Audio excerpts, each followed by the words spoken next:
Hey everybody, it's Mickey, and in today's Friday Focus video, we are making table centerpieces for my daughter's December wedding. These are so beautiful that you can easily make these for your holiday table or to decorate any room in your home. So if you are new here, I hope you'll take a minute to subscribe. I put out new videos every week about all things home. So I gathered together some of the supplies that we are going to need to make them. I'm going to make 6 for the tables. I have a box that I've already started. I have 3 complete. This is going to be our 4th one, but I'm going to make 6 for the tables, and I'm probably going to make 1 or 2 for decoration for like the bar and the gift table. I think that's what I'm going to do. So some of the supplies that we're going to need is, of course, the lantern. And these I found at Walmart. They're the Better Homes and Garden lantern. This is the smallest size. I think they have 3 sizes available. And I thought this was the perfect size for the tables because it's nice and thin. It's about 14 inches tall, including the ring there. And I thought it would be a really nice presence on the table.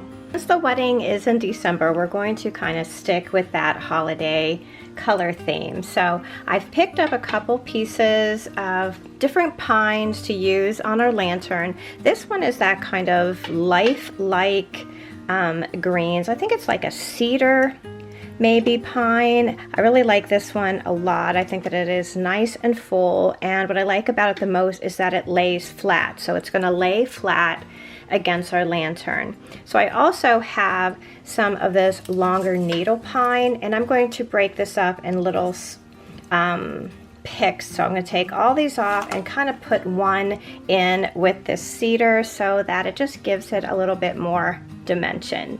For some color, I picked these really pretty frosted cranberries. I like these so much because it's a really nice, authentic color red. It's going to go really well with the ribbon that we've chosen too. It has a little bit of frost here on all the berries, and the leaves are a little bit frosted too, so they have more of that silvery green color. Then I picked a little something to give it some sparkle, and this, I really don't know what you would call this. It's like little jewels, beads that are faceted. I don't know if you can see that really well, but they're faceted, so they're going to catch the light and add a little bit of sparkle. So for ribbon, we have chosen the same print in 2 different widths. So we have this really pretty red ribbon with these cream color trees. We're going to be making the bows out of the 1.5 inch. This is wired, which I think really does make the best bows. They kind of stand up to anything. And then I also picked an inch wide wired ribbon that's just going to probably go around the base here to make sure that it is finished all the way around. And I love the color red of this. As you can see, it does go really well with our cranberries there, because sometimes with floral picks, the colors can be off a little bit, and then like when everything is put together, it just doesn't look right. So I think this is a great match for the ribbons and the cranberries. So for the inside of our lantern, we are going with some twinkle lights instead of a battery operated candle. I think that twinkle lights are just so pretty during the holidays, and of course for a wedding, I think they couldn't be more perfect. So we are going to add these to the inside of the lantern, and we're going to kind of bring them up so that they fill the whole space there, so you get the most impact from the lights. So the other things that we're going to be needing is a little bit of twine for our bows. I have some floral wire here to keep everything tight and secure together. Of course, I have a bunch of tools. I have my little snippers here and scissors, and I also have my glue guns. So I have everything that we're going to need, so let's get started. The first thing that we're going to do is remove all of the tags and stickers. I always wonder why companies add these mega stickers to the glass part of like frames and lanterns that you can never remove. It was so hard getting these stickers off. They always seem to leave a little bit of residue behind, so I keep handy my undo sticker remover, which works really great to get rid of any residue.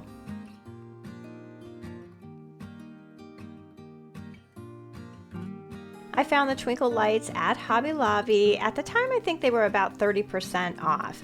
These lanterns made it very easy to attach the twinkle lights. It had this little flap at the top covering the opening of the lantern, and it was really easy to attach the string lights to that flap.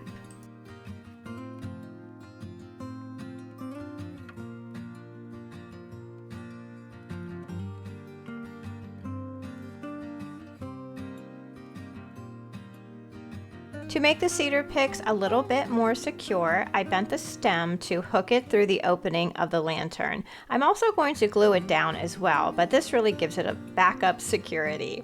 I'm also going to rearrange some of the greenery by removing the sprigs and gluing them more towards the middle of the piece to give it a little bit more length.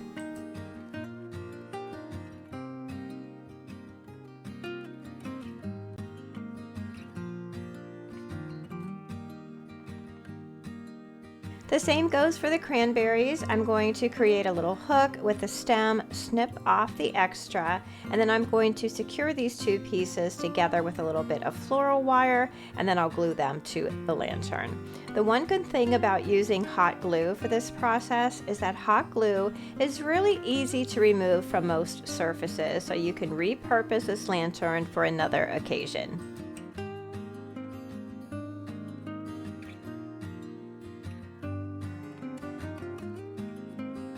I'm going to use this long needled pine to add a little bit of dimension to the arrangement here. I'm just going to add a little bit of hot glue to the tip and glue it right underneath the cranberries. I'm also going to add a little branch of these jeweled beads to the other side. I think these are just so pretty and will add a little bit of sparkle. For the bows, I'm going to be using the 1.5" wired ribbon, and I want to be sure that I leave enough for long tails to hang down each side of the lantern. To keep the bow on the smaller side, I'm only going to add 5 loops to each side for a total of 10. I get a lot of questions about the bows that I make. They really are easy. You just need a little bit of practice. I'm going to leave a link down below to one of my previous bow tutorials.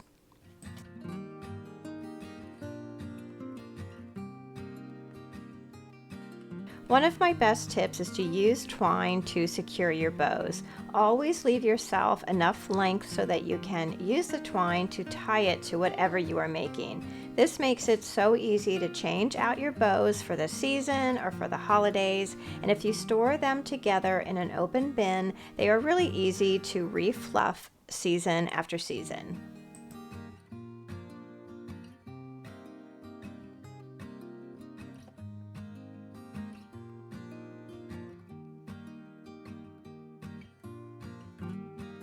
For some finishing touches, we are going to fishtail the ends of the ribbon, and then we are going to add the 1" ribbon around the back of the lantern. This is totally unnecessary. I just wanted to cover up the twine that I used to tie the bow on, and I wanted to give it just a little bit more of a finished look for the occasion.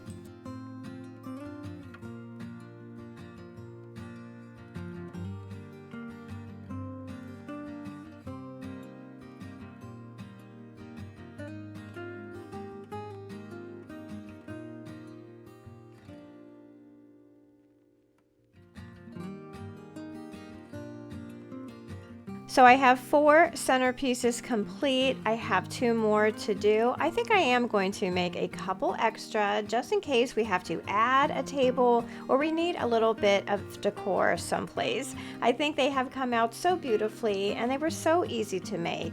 Hobby Lobby has some of the best florals around, and I was able to find everything that I needed in one place. These lanterns would be such a great centerpiece for your holiday table. You can put a couple right down the middle, add a little bit of garland and some lights, and I think it would look just beautiful. You can use these in so many different ways.